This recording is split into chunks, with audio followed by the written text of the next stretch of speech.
Hello everyone, hope you're all doing well. Got a crossout video for us today, guys.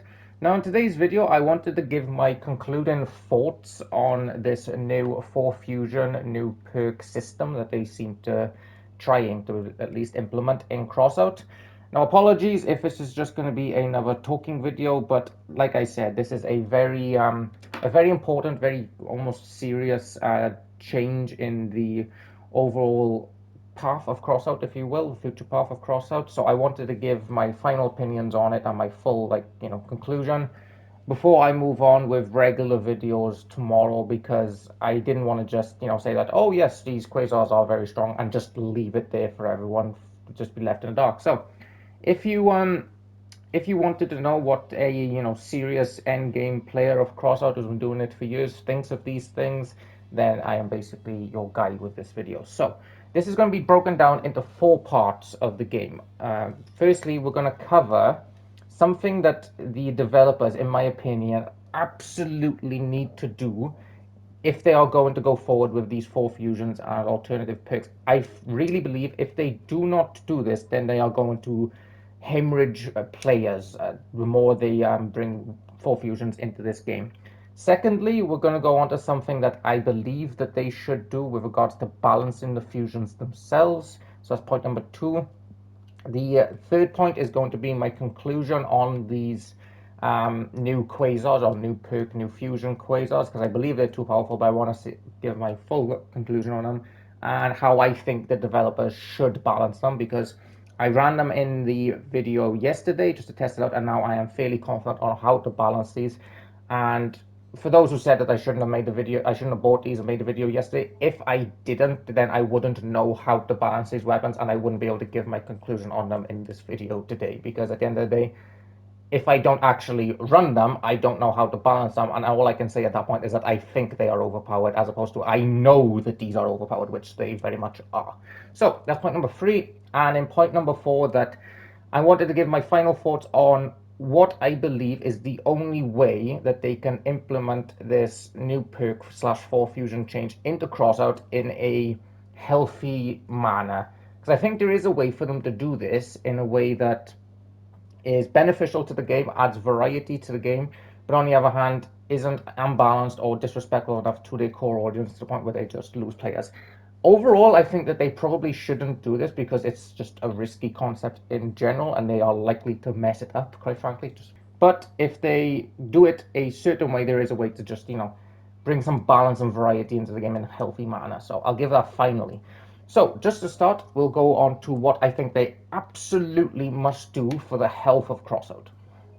Okay, as I said, starting off, something I truly believe they need to do with regards to this 4 fusion or alternative perk weapons going forward, if they are going to continue with it, is that they absolutely need to be able to allow players to convert any previously fused version to the new perk or the new fusions whenever they want. So what I'm basically saying is that, say for the quasars, for example, they've now introduced a new quasar with a new perk and 4 fusions.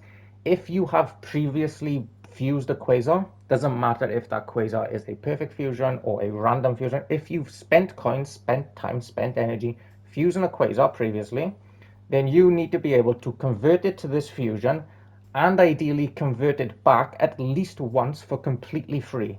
If you don't do this, you are going to really anger players because they will feel very disrespected, and you are going to lose players. I can guarantee it. Because we'll take this gun for example now. At the moment, you have a situation whereby this quasar right here, this quasar is only really meant for fast wheeled builds. So if you're on a fat hover or a fat like spider or a hover or something, you won't make the use of the perk, and you're better off with the regular quasar. But if you're on a fast wheeled build like I was showing yesterday, this quasar is superior. So you've got instance in the game now whereby people have fused quasars previously. They have a free fusion quasar, and they pretty much always run it on a wheeled dog. Now those players are going to feel incredibly hard done by and incredibly disrespected, because now all of a sudden you've brought in a fusion and a perk which is simply better for their desired build, and they have to potentially buy a second set of quasars because you just woke up one day and decided to implement this into the game. those players are going to feel incredibly disrespected, and those players need to be able to convert their Quasar to this fusion and this perk whenever they want and convert it back, in my opinion. This needs to happen at least once, so that way you can test out the fusion and you can revert if you don't like it. Ideally, I would say do it probably 2 or 3 times, because I did something similar when they did the rework to the blue and the red hovers, whereby you could basically switch for free. They need to do this with the 3 and 4 fusions, in my opinion. If you don't do this, you're just going to lose player base. I really do believe that, because you're disrespecting the guys who have already fused this previously. So that's something that they absolutely have to do with this gun, in my opinion. So we'll move on now to something that they should do, in my opinion, with regards to the fusions themselves.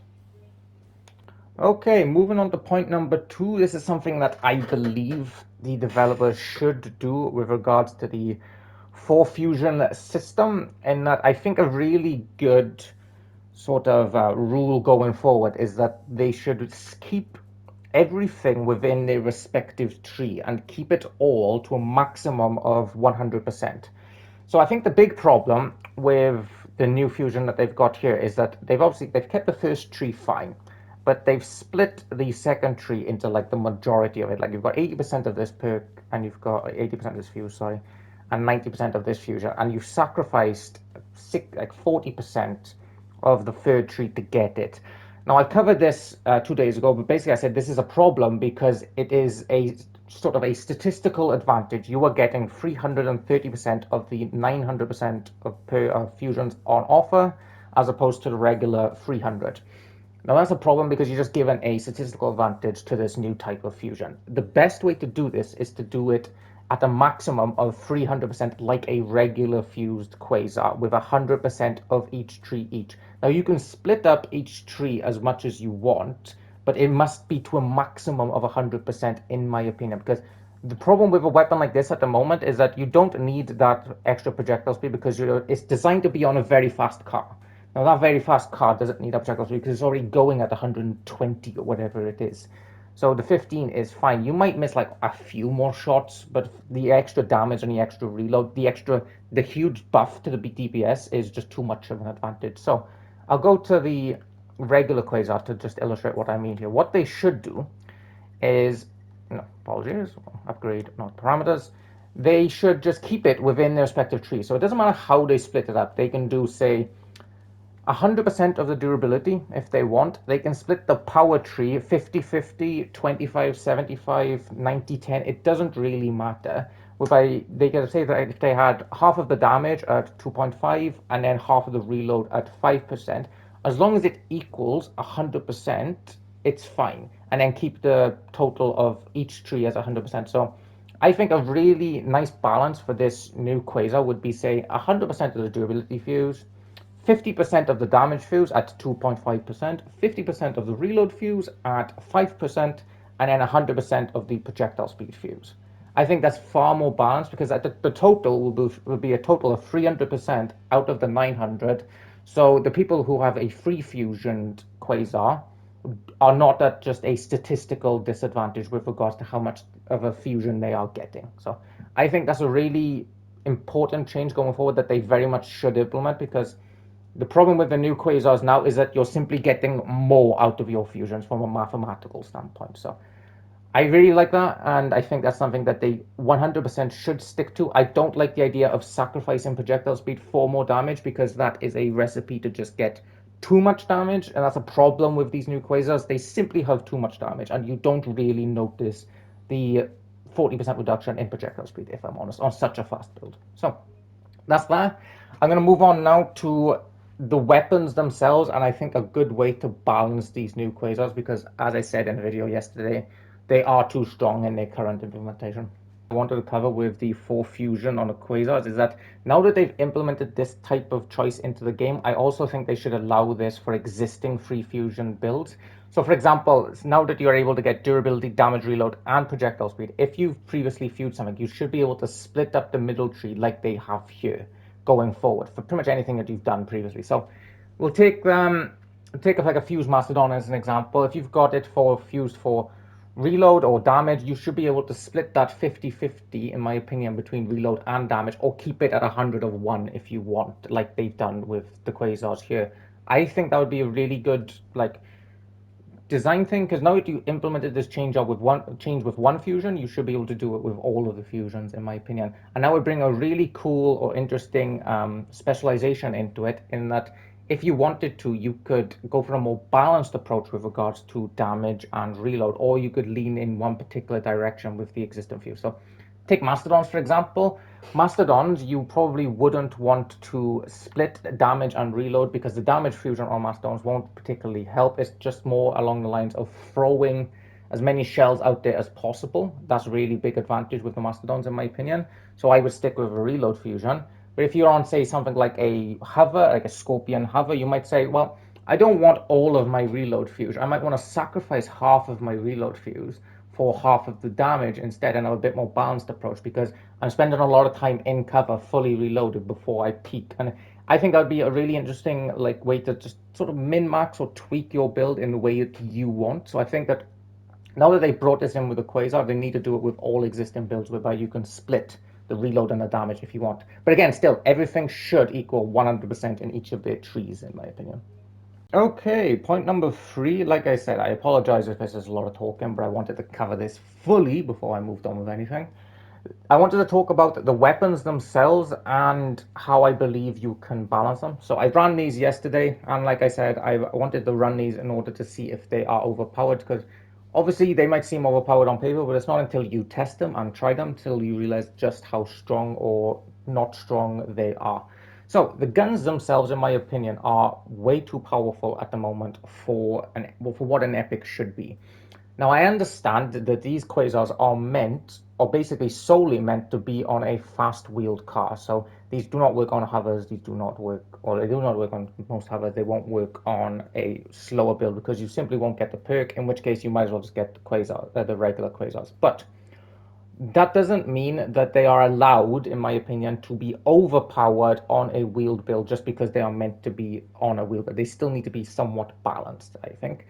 So the problem that you have with these guns at the moment is that even though the 100 kilometers on paper might seem like a really high bar, on the build that they are meant to be run on a wheeled build, that isn't particularly a problem, because you are able to mitigate it so heavily via the use of buggy wheels and the Hertz co-driver. Now we'll go with the Hertz co-driver first. The Hertz co-driver is a big point of contention for this, because it's an energy weapon, so it benefits a lot from the Hertz co-driver anyway. So you're probably always going to run Hertz with the Quasars. And that reduces the 100 kilometers an hour down to 80, so that's a big reduction. Then we've got the point of buggy wheels, whereby, as you could see from my video yesterday, I only used a build with half the buggy wheels, and I was getting the reload perk at like 70 odd kilometers an hour. I could get it even lower if I used full buggy wheel loadout. Now that, in my opinion, is a problem, because 70 odd kilometers an hour in order to get this reload perk is too low a bar on the build that it's meant to be run on. You meant to run this on a fast wheeled build. A fast wheeled build goes 120 odd kilometers an hour, like I was showing you yesterday. 75 for a build that goes 120 is basically nothing. Yesterday I was getting my perk the vast majority of the game, which is just too powerful. The best thing about the original Quasars is that you actually had to land shots. You had to actually, hit your target. If the target was too close, you wouldn't get much of a benefit. But with a build like this, all you really need to do is go at a very easy to hit speed, and you've gotten a constant 20% reload buff, which is just too high. This, in my opinion, should be higher. It should be either 110. I think about a good 110, I think, is a good balanced number, whereby you'll still need to go probably 85 on the build I was running yesterday, which is a little harder to keep at. But I think 100 is simply too low. I think the second thing that's just overpowered about this weapon is the fact that they've split, as I said, with the 4 fusions. They've split it too heavily in regards to the damage tree at the sacrifice of projectile speed. You don't need the full projectile speed. I think a much better thing would be, like I said, split it so that the middle tree can only hit 100, whether that be a 50-50 split or 100% split in one direction, doesn't matter. But at the moment, this is simply too much damage for an epic weapon. I was using this yesterday, and honestly, they didn't feel like an epic weapon. These things felt like running legendaries at an epic power score. They are simply too strong in their current implementation. So what I would personally do is change this to 110 roughly, and then make this at 50-50 split. I think that would be far more balanced on the build that you're meant to run it on.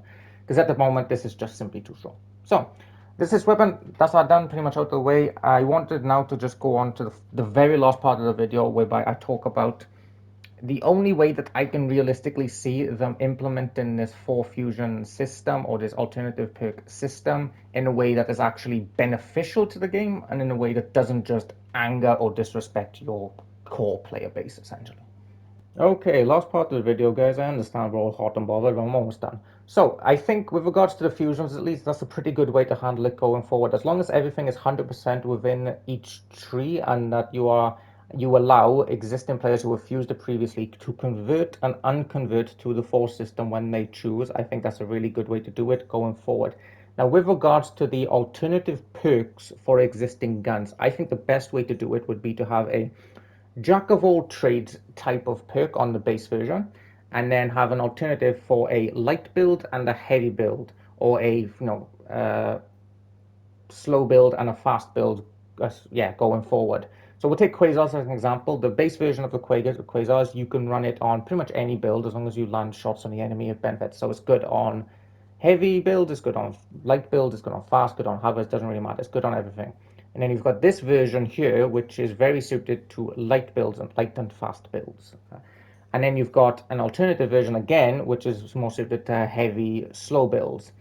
As long as each of these are balanced and you allow players to convert between them again, so say if you bought the existing Quasar, the basic Quasar, as long as you allow those guys to convert to the light or heavy Quasars if they choose, I think that's fine, because that allows the player base to not get frustrated while you balance them out. Because as you bring in these alternative perks, they are either going to be slightly too powerful or slightly too weak. Like this version here, this is slightly too powerful on the build that it's meant to be used on, in my opinion. So I think if you increase this again to 110%, and then split this 50-50 with the other two being 100, I think that's fine.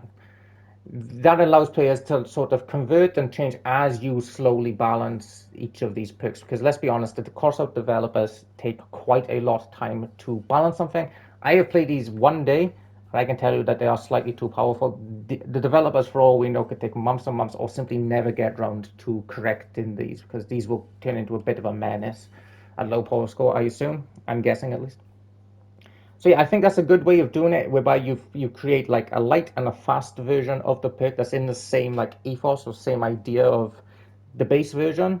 And then say if you want, going forward, if you wanted to buy a new weapon, say if you wanted to buy a Quasar going forward and you're not sure what Quasar to buy, you're like, what build do I want to run it on? Do I want to run it on a fast build only, in which case I can get the perk which is slightly more suited to fast builds? Do I want to run it on a heavy build only? Or do I not quite know what type of build I want to run it on, and I'll just get the jack of all trades, base version? It'll still be a really good perk, but at least then you know, okay, I can run it on any hover I want. Or do I want to customize it? Because I think that's the entire point of these weapons, is to customize it in a certain direction. So I think as long as they do that and they allow players to convert between them when they like, I think that's a really good way to do it. Because, like I said, the developers are going to make mistakes when they bring in these new perks, and some of them, well, pretty much all of them, are either going to be too strong or too weak. But if you bring in something that, say, is too weak in the next fusion, it allows people to convert away from it if they want, while you slowly get to fixing that issue. So I think that's pretty much the only way to do this going forward, and I doubt the developers are going to be able to make that work anyway. I think it's a little bit too, not to disrespect the developers, I think that's a little bit too ambitious of them to bring in a system like this, and it's far more likely to end in disaster than it is to be an actual benefit to the game. But that's pretty much everything I can think of with regards to this covered, guys. So thank you all for watching and being with me on such a hot day, and I will catch you for tomorrow's video, whereby we'll be running regular weird or regular interesting builds. Thank you all. Bye.